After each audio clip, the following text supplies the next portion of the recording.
Hello friends, welcome to mutual funds Telugu. Motilal Oswal వాళ్ళు Nifty 500 momentum 50 index fund launch చేశారు. యాక్చువల్గా ఈ ఇండెక్స్ని 2005లో ఎన్ఎస్సి వాళ్ళు లాంచ్ చేశారు. లాంచ్ అయినప్పటి నుంచి ఈ ఇండెక్స్ 75 టైమ్స్ రిటర్న్స్ ఇచ్చింది. సేమ్ టైం పీరియడ్కి నిఫ్టీ 500 15.6 టైమ్స్ రిటర్న్స్ ఇచ్చింది. అంటే నిఫ్టీ 500 మొమెంటమ్ 50 ఇండెక్స్ ఫండ్లో 1 lakh ఇన్వెస్ట్ చేస్తుంటే 74,05,000 రూపీస్ అయ్యేది. సేమ్ 1 lakh రూపీస్ నిఫ్టీ 500లో ఇన్వెస్ట్ చేస్తుంటే 15.6 lakh రూపీస్ అయ్యేది. సో ఈ వీడియోలో నిఫ్టీ 500 మొమెంటమ్ ఇండెక్స్ ఫండ్ హిస్టారికల్గా ఎలా రిటర్న్స్ ఇచ్చింది, ఈ ఫండ్ యొక్క ఇయర్లీ రిటర్న్స్ ఎలా ఉన్నాయి, ఈ ఫండ్ యొక్క రోలింగ్ రిటర్న్స్ ఎలా ఉన్నాయి, బుల్ అండ్ బేర్ మార్కెట్లో ఈ ఫండ్ ఎలా రిటర్న్స్ ఇచ్చింది, మార్కెట్ కండిషన్స్ చేంజ్ అవుతున్నప్పుడు ఈ ఫండ్లో స్టాక్స్ ఎలా చేంజ్ అవుతున్నాయి, ఇవన్నీ ఈ వీడియోలో నేను క్లియర్గా ఎక్స్ప్లెయిన్ చేస్తాను. ఇది చాలా మంచి ఫండ్. ఈ ఫండ్ కోసం మీకు క్లియర్గా అర్థం కావాలంటే వీడియో లాస్ట్ వరకు చూడండి. నిఫ్టీ 500 మొమెంటమ్ 50 ఇండెక్స్ ఫండ్లో స్టాక్ సెలెక్షన్ ఎలా ఉంటుంది అని మనం చూసినట్టయితే, ఇండియాలో ఉన్న టాప్ 1 to 500 కంపెనీస్లో ఏ 50 స్టాక్స్ అయితే అప్ ట్రెండ్లో ఉన్నాయో ఆ స్టాక్స్ ఈ ఇండెక్స్ ఫండ్లో ఉంటాయి. అండ్ ఈ ఇండెక్స్లో ఏ ఇండివిజువల్ స్టాక్కి కూడా మోర్ దెన్ 5% అలికేషన్ ఉండదు. అలాగే ఎవ్రీ జూన్ అండ్ డిసెంబర్కి ఎన్ఎస్సి వాళ్ళు ఆటోమేటిక్గా ఇండెక్స్ని రీబ్యాలెన్స్ చేస్తారు. సో ఎవ్రీ జూన్ అండ్ డిసెంబర్కి స్టాక్ సెలెక్షన్ ఆటోమేటిక్గా మారుతుంది. సో సింపుల్గా మాట్లాడుకుంటే ఇదొక flexi cap kind of fund and ఇందులో 50 స్టాక్స్ ఉంటాయి. ఇది రీబ్యాలెన్సింగ్ ఎవ్రీ జూన్ అండ్ డిసెంబర్కి జరుగుతుంది. అండ్ ఏ స్టాక్లో కూడా మోర్ దెన్ 5% అలికేషన్ ఉండదు. సో ఈ ఇండెక్స్ ఫండ్లో మిడ్ క్యాప్ అలికేషన్ ఉంటుంది, స్మాల్ క్యాప్ అలికేషన్ ఉంటుంది, లార్జ్ క్యాప్ అలికేషన్ కూడా ఉంటుంది. మార్కెట్ కండిషన్ బట్టి ఆ అలికేషన్ చేంజ్ అవుతూ ఉంటుంది. 2021 నుంచి 2024 వరకు నిఫ్టీ 500 మొమెంటమ్ 50 ఇండెక్స్ ఫండ్లో ఎలాంటి స్టాక్స్ ఉన్నాయని మనం చూసినట్టయితే, డిసెంబర్ 2020లో ఈ ఇండెక్స్ ఫండ్లో 40% హెల్త్ కేర్ స్టాక్స్ ఉన్నాయి, 10% కమోడిటీ రిలేటెడ్ స్టాక్స్ ఉన్నాయి అండ్ 20% కన్స్యూమర్ డిస్క్రిషనరీ స్టాక్స్ ఉన్నాయి. డిసెంబర్ తర్వాత జూన్ 2021ని ఈ ఇండెక్స్ ఆటోమేటిక్గా రీబ్యాలెన్స్ అవుతుంది, ఎన్ఎస్సి వాళ్ళు చేస్తారు. రీబ్యాలెన్స్ చేశాక హెల్త్ కేర్ సెక్టర్ ఓన్లీ 5% ఉంది, 40% నుంచి 5%కి రెడ్యూస్ అయిపోయింది. కమోడిటీ స్టాక్స్ 20% ఉంటే ఇన్ఫర్మేషన్ టెక్నాలజీ స్టాక్స్ 30% ఉన్నాయి. కోవిడ్లో మార్కెట్ ఫాలో అయ్యాక ఇనీషియల్గా హెల్త్ కేర్ సెక్టర్ బాగా ఇంక్రీజ్ అయితే ఆ తర్వాత ఐటీ సెక్టర్ బాగా ఇంక్రీజ్ అయింది. సో ఇనీషియల్గా ఇండెక్స్లో హెల్త్ కేర్ స్టాక్స్ ఉండేవి, తర్వాత ఐటీ స్టాక్స్ ఉన్నాయి. మళ్ళీ డిసెంబర్ 2021ని రీబ్యాలెన్స్ చేసినప్పుడు ఆల్మోస్ట్ 40% ఐటీ స్టాక్స్ ఉంటే 10% కన్స్యూమర్ డిస్క్రిషనరీ స్టాక్స్ ఉన్నాయి అండ్ రిమైనింగ్ అన్ని 10 to 5% ఉన్నాయి. 2022 జూన్కి మళ్ళీ రీబ్యాలెన్స్ చేసినప్పుడు ఇండస్ట్రియల్ స్టాక్స్ 10% ఉన్నాయి, కామోడిటీస్ 10% ఉన్నాయి, కన్స్యూమర్ డిస్క్రిషనరీ 10% ఉన్నాయి అండ్ యూటిలిటీస్ ఇంకో 10% ఉన్నాయి. అగైన్ 2022లో రీబ్యాలెన్స్ చేసినప్పుడు ఇండస్ట్రియల్ స్టాక్స్ 20% ఉన్నాయి, ఎఫ్ఎంసీజీ 20% ఉన్నాయి అండ్ కన్స్యూమర్ డిస్క్రిషనరీ 15% ఉన్నాయి. సో ప్రతిసారి రీబ్యాలెన్స్ అవుతున్నప్పుడు మార్కెట్లో ఏ స్టాక్స్ అయితే బాగున్నాయో, ఏ ఇండస్ట్రీ అయితే బాగుందో ఆటోమేటిక్గా ఆ స్టాక్స్ ఇందులో రీబ్యాలెన్స్ అవుతూనే ఉన్నాయి. సో మార్కెట్ ట్రెండ్స్ బట్టి ఏ స్టాక్స్ అయితే మంచి రిటర్న్స్ ఇస్తున్నాయో ఆ స్టాక్స్ ఈ ఇండెక్స్లోకి ఆటోమేటిక్గా ఎవ్రీ 6 monthsకి యాడ్ అవుతూనే ఉంటాయి. సో నిఫ్టీ 500 మొమెంటమ్ 50 యొక్క యావరేజ్ రిటర్న్స్ కానీ మనం చూసినట్టయితే లాస్ట్ 1 yearలో ఈ ఇండెక్స్ 61.57% రిటర్న్స్ ఇచ్చింది. సేమ్ టైం పీరియడ్కి నిఫ్టీ 500 38.7% రిటర్న్స్ ఇచ్చింది. అంటే 22.87% ఎక్స్ట్రా రిటర్న్స్ ఇచ్చింది కంపేర్ టు నిఫ్టీ 500 ఈ ఇండెక్స్ ఫండ్. లాస్ట్ 3 yearsలో నిఫ్టీ 500 మొమెంటమ్ 50 27.9% రిటర్న్స్ ఇస్తే నిఫ్టీ 500 17.6% రిటర్న్స్ ఇచ్చింది, 10% ఎక్స్ట్రా రిటర్న్స్ ఇచ్చింది ఈ ఫండ్. 5 years టైం పీరియడ్కి నిఫ్టీ 500 మొమెంటమ్ 50 34.1% రిటర్న్స్ ఇస్తే నిఫ్టీ 500 21.7% రిటర్న్స్ ఇచ్చింది. 7 years టైం పీరియడ్కి నిఫ్టీ 500 మొమెంటమ్ 50 24.57% రిటర్న్స్ ఇస్తే నిఫ్టీ 500 16.89% రిటర్న్స్ ఇచ్చింది. 10 years టైం పీరియడ్కి, 12 years టైం పీరియడ్కి, 15 years టైం పీరియడ్కి Nifty 500 momentum 50 more than 23% returns ఇస్తే నిఫ్టీ 500 8% తక్కువ రిటర్న్స్ ఇచ్చింది 10 years టైం పీరియడ్కి, 12 years టైం పీరియడ్కి అండ్ 15 years టైం పీరియడ్కి. సో యావరేజ్ రిటర్న్స్ చూస్తే నిఫ్టీ 500 మొమెంటమ్ 50కి రిటర్న్స్ చాలా బాగున్నాయి కంపేర్ టు నిఫ్టీ 500 ఇండెక్స్. అయితే యావరేజ్ రిటర్న్స్ చూసి ఆ ఫండ్ మంచిదా కాదా అని డిసైడ్ చేయడం చాలా కష్టం కాబట్టి మనం ఈ ఫండ్ యొక్క రోలింగ్ రిటర్న్స్ కూడా చూద్దాం. 2005 April 1 నుంచి 2024 September 7 వరకు ఏదైనా 1 year టైం పీరియడ్కి నిఫ్టీ 500 మొమెంటమ్ 50 ఇండెక్స్లో కానీ ఇన్వెస్ట్ చేస్తుంటే యావరేజ్గా 27.80% రిటర్న్స్ వచ్చేవి, మ్యాక్సిమం 157.90% రిటర్న్స్ వచ్చేవి అండ్ మినిమం -66% లాస్ వచ్చేది. అండ్ ఈ ఇండెక్స్కి స్టాండర్డ్ డీవియేషన్ 19.07% ఉంది 1 year టైం పీరియడ్కి. సో స్టాండర్డ్ డీవియేషన్ ఏం చెప్తుందంటే ఆ ఫండ్లో రిస్క్ ఎక్కువ ఉందా లేదా రిస్క్ తక్కువ ఉందా అని చెప్తుంది. ఇండెక్స్తో కంపేర్ చేసినప్పుడు స్టాండర్డ్ డీవియేషన్ నెంబర్ ఎక్కువ ఉన్నట్టయితే ఆ ఫండ్లో రిస్క్ ఎక్కువ ఉందని అర్థం, తక్కువ అంటే ఆ ఫండ్లో తక్కువ రిస్క్ ఉందని అర్థం.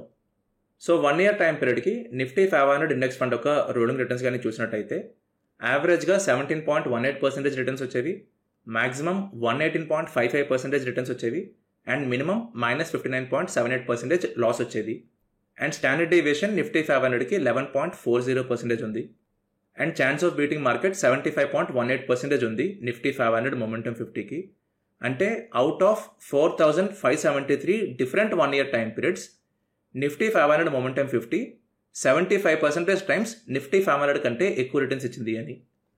సో 1 year రిటర్న్స్ కానీ మనం క్లియర్గా చూసినట్టయితే మార్కెట్ కానీ బాగా రిటర్న్స్ ఇచ్చింది అంటే, ఆర్ సింపుల్గా బుల్ మార్కెట్లో నిఫ్టీ 500 మొమెంటమ్ 50లో రిటర్న్స్ అయితే చాలా బాగుంటాయి.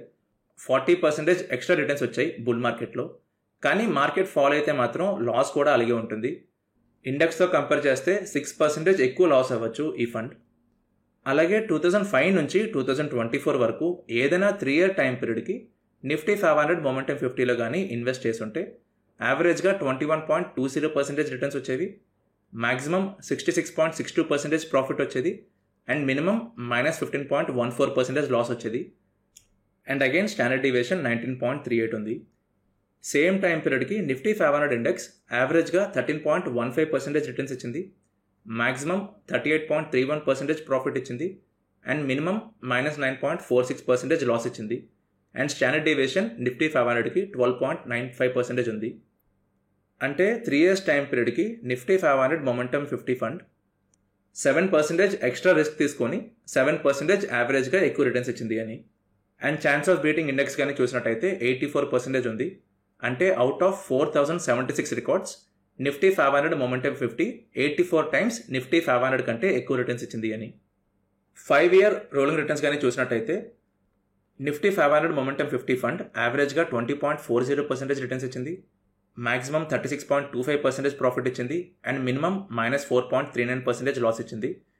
సేమ్ టైం పీరియడ్కి నిఫ్టీ 500 ఇండెక్స్ ఫండ్ యావరేజ్గా 12.73% రిటర్న్స్ ఇచ్చింది, మ్యాక్సిమం 23.24% రిటర్న్స్ ఇచ్చింది, అండ్ మినిమం -1.54% లాస్ ఇచ్చింది. And standard deviation again Nifty 500కి తక్కువ ఉంది compared to Nifty 500 momentum 50 index fund. Chance of beating market అయితే ఇంప్రూవ్ అయింది, 96.82% ఉంది. సో ఈవెన్ 5 year టైం పీరియడ్కి రిటర్న్స్ చూసినా సరే మార్కెట్ కానీ ఫాల్ అయితే నిఫ్టీ 500 మొమెంటమ్ 50లో లాస్ అయితే ఎక్కువ ఉంటుంది కంపేర్డ్ టు నిఫ్టీ 500 ఇండెక్స్. కానీ 10 year టైం పీరియడ్ రిటర్న్స్ కానీ చూసినట్టయితే నిఫ్టీ 500 మొమెంటమ్ 50 ఇండెక్స్ యావరేజ్గా 20.98% రిటర్న్స్ ఇచ్చింది, మ్యాక్సిమం 28.3% ప్రాఫిట్ ఇచ్చింది, అండ్ మినిమం 11.18% ప్రాఫిట్ ఇచ్చింది. అంటే 10 years టైం పీరియడ్కి ఇందులో వర్స్ట్ కేసులో కూడా 11.1% రిటర్న్స్ అయితే ఎక్స్పెక్ట్ చేయొచ్చు అని. సేమ్ టైం పీరియడ్కి నిఫ్టీ 500లో యావరేజ్గా 12.76% రిటర్న్స్ వచ్చేవి, మ్యాక్సిమం 18.05% ప్రాఫిట్ వచ్చేది, అండ్ మినిమం 4.98% ప్రాఫిట్ వచ్చేది.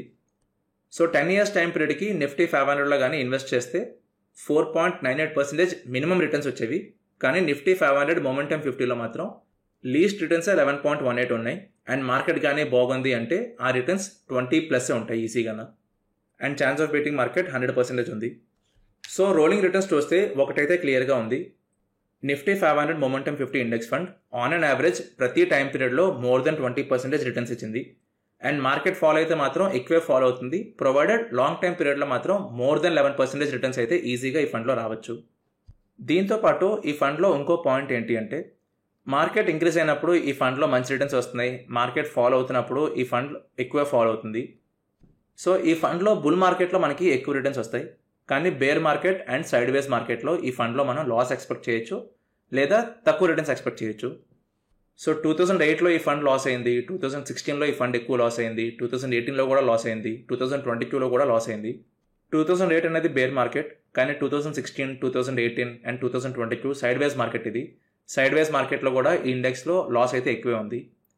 కానీ 2009లో బుల్ మార్కెట్ టైంలో నిఫ్టీ 500 90% ప్రాఫిట్స్ ఇస్తే నిఫ్టీ 500 మొమెంటమ్ 50 మాత్రం 61% మాత్రమే రిటర్న్స్ ఇచ్చింది. అలాగే 2011లో మార్కెట్ ఫాలో అయినప్పుడు నిఫ్టీ 500 26% లాస్ అయితే ఈ ఇండెక్స్ మాత్రం 20% లాస్ అయింది. సో యూజువల్గా అయితే బుల్ మార్కెట్లో చాలా మంచి రిటర్న్స్ వస్తాయి నిఫ్టీ 500 మొమెంటం 50 ఇండెక్స్లో.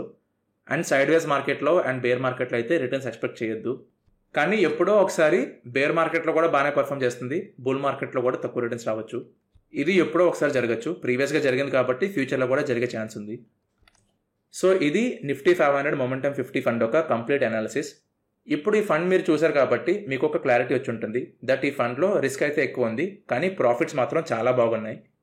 అండ్ బుల్ మార్కెట్లోనే ఈ ఫండ్ పర్ఫామ్ చేస్తుంది కాబట్టి bear market and sideways మార్కెట్లో మీ పోర్ట్ఫోలియోలో ఈ ఫండ్తో పాటు వేరే కన్సిస్టెంట్ ఫండ్స్ ఉంటే మీ పోర్ట్ఫోలియో చాలా స్టేబుల్గా ఉంటుంది బేర్ మార్కెట్లో అండ్ సైడ్ వేస్ మార్కెట్లో కూడా. మీ దగ్గర ఆల్రెడీ మొమెంటం ఫండ్ ఉంది అంటే మీరు ఈ ఫండ్ని స్కిప్ చేయొచ్చు, పెద్ద ప్రాబ్లం ఏం లేదు. బట్ మీ దగ్గర ఎలాంటి మొమెంటం ఫండ్ లేదు అంటే మీరు ఈ ఫండ్ని యాడ్ చేసుకోవచ్చు మీ పోర్ట్ఫోలియోకి. అలాగే మీరు కానీ కన్జర్వేటివ్ ఇన్వెస్టర్ అయితే మీరు ఈ ఫండ్లో ఇన్వెస్ట్మెంట్ చేసుకోవచ్చు, కానీ మీ పోర్ట్ఫోలియోలో వేరే స్టేబుల్ ఫండ్స్ ఉండేలాగా మీరు చూసుకోండి. ఇందులో మార్కెట్ ట్రెండ్స్ తగ్గట్టు స్మాల్ క్యాప్ పోర్షన్ ఉంటుంది, అలాగే మిడ్ క్యాప్ పోర్షన్ కూడా ఉంటుంది. సో ఈ ఫండ్ మీ పోర్ట్ఫోలియోలో ఉంటే మీకు షూర్గా మంచి రిటర్న్స్ వస్తాయి, ప్రొవైడెడ్ వేరే ఫండ్స్ ఎలా ఉన్నాయో కూడా చూసుకొని ఇన్వెస్ట్ చేయండి. అలాగే మీరు కానీ మొమెంటం ఫండ్స్తో పాటు వేరే స్టేబుల్ ఫండ్స్ ఉన్న పోర్ట్ఫోలియోలో ఇన్వెస్ట్మెంట్ చేయాలనుకున్నట్టయితే మీరు మా మోడల్ పోర్ట్ఫోలియోస్కి సబ్స్క్రైబ్ అవ్వచ్చు. మేము 5 పోర్ట్ఫోలియోస్ లాంచ్ చేసాం and each portfolio compare to index చాలా మంచి రిటర్న్స్ ఇచ్చింది లాస్ట్ 1.5 ఇయర్లో. మీరు ఏ పోర్ట్ఫోలియో బై చేసినా సరే యాజ్ పర్ మీ రిస్క్ ప్రొఫైల్ మేము మీకు ఒక సూటబుల్ పోర్ట్ఫోలియో రికమెండ్ చేస్తాం. అండ్ పోర్ట్ఫోలియో పర్చేస్ చేశాక మీరు మీ ఇన్వెస్ట్మెంట్ టెన్యూర్, మీ age and SIP amount enter చేసినట్టయితే ఏ ఫండ్లో ఎంత అమౌంట్ ఇన్వెస్ట్మెంట్ చేయాలని ఆటోమేటిక్గా మీకు వెబ్సైట్లో రికమెండ్ అవుతుంది. సో మీరు మ్యూచువల్ ఫండ్లో ఎస్ఐపి చేద్దాం అనుకున్నట్టయితే మీరు మోడల్ పోర్ట్ఫోలియోస్కి సబ్స్క్రైబ్ అవ్వచ్చు. ఇందులో మీకు ఓన్లీ డైరెక్ట్ ఫండ్స్ రికమెండ్ అవుతాయి అండ్ ఇండెక్స్ కంటే చాలా మంచి రిటర్న్స్ వస్తాయి. సో మీకు ఇంట్రెస్ట్ ఉంటే సబ్స్క్రైబ్ అవ్వచ్చు. సో ఇదే అండి వీడియో. ఈ వీడియో మీద మీకు ఎలాంటి డౌట్స్ ఉన్నా సరే మీరు కింద కమెంట్ సెక్షన్లో అడగచ్చు. అండ్ వీడియో కనుక నచ్చినట్టయితే వీడియోని లైక్ చేయండి, మీ ఫ్రెండ్స్కి షేర్ చేయండి అండ్ ఛానల్కి సబ్స్క్రైబ్ అవ్వండి సో దట్ ప్రతి వీడియో మీరు వెంటనే చూడొచ్చు. Thank you for watching this video.